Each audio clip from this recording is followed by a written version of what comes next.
they were, I can't say enough good for the average GI. They were such wonderful fellows. And they, none of them complained. It was tough, yes, it was tough. And it was really tough when their best buddy had maybe gotten it, and they knew they didn't make it.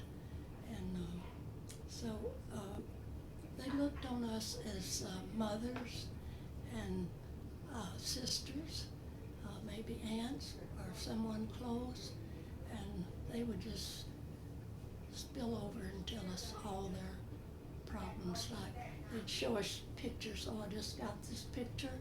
That's my little boy, and he's 3 years old, and I've never seen him. Oh, man. So it was tough with things like that. But anyway, we went on we were all in tents. The hospital it was really an evacuation hospital, 118, and that was our number. And let's see, we always had our sign out, 118 evac, they'd put that. And we truly were an evacuation hospital because we only took emergencies. And the way we were set up, we had a tent right here, a small one, and that was a doctor and corps boys in there. And they would assess if we thought a soldier wouldn't make it back to a station or general, he'd die before, we'd take him because that was a real emergency. And so the doctor would send them back to the next tent, which was much bigger, and that was shock and pre-op, and that was my tent.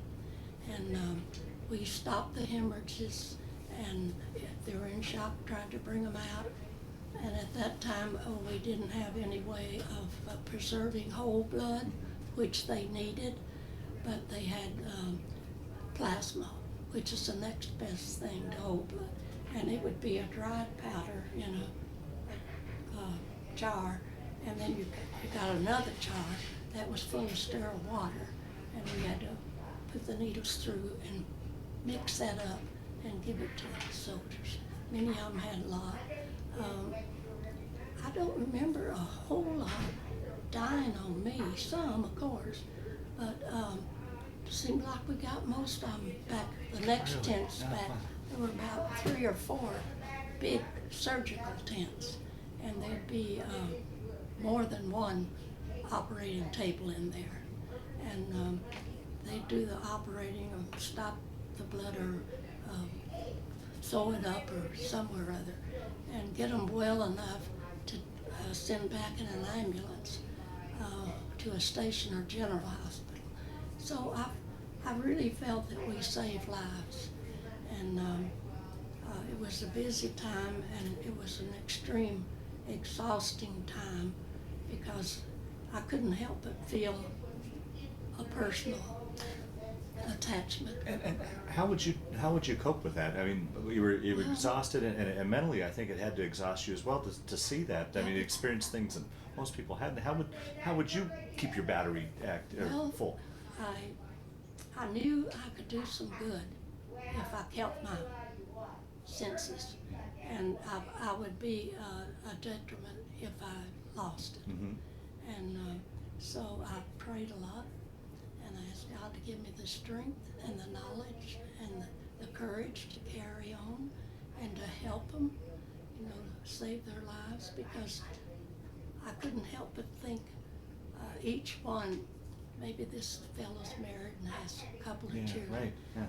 Maybe he's has several brothers or sisters, and his folks are so worried about him.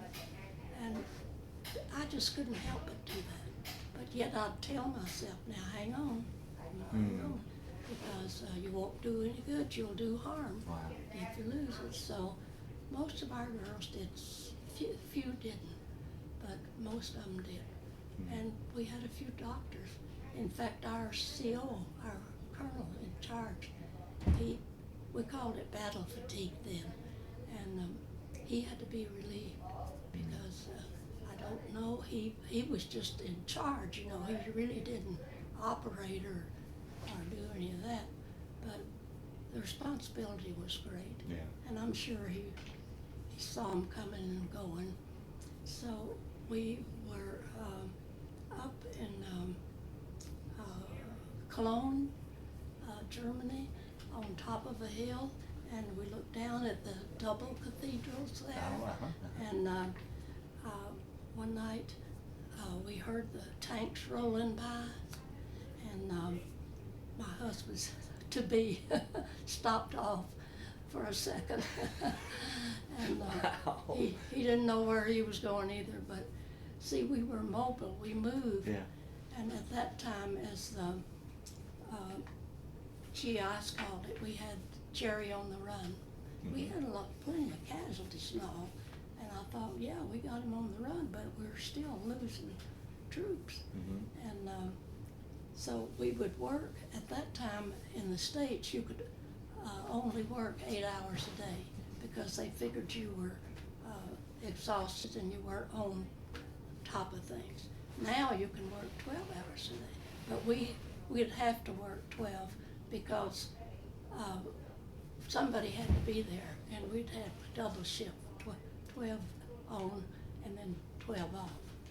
And we had our tents there that we slept in.